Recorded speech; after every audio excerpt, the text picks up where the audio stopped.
సూర్యాపేట జిల్లా కోదాడ మండలం ద్వారకుంట వద్ద ఘోర రోడ్డు ప్రమాదం జరిగింది.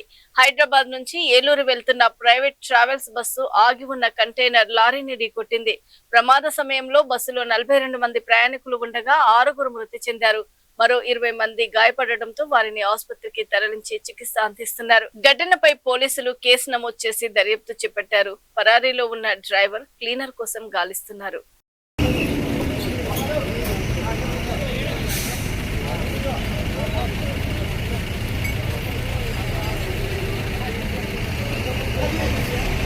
సీట్ల మధ్యలో చెప్తా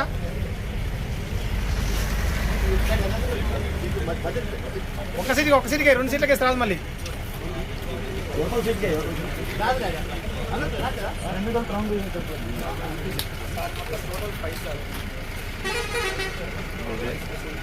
ఒకసారి జరుగునా జరుగు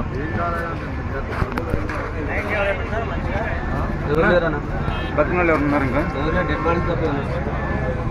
ఎన్ని ఒకటే రెండు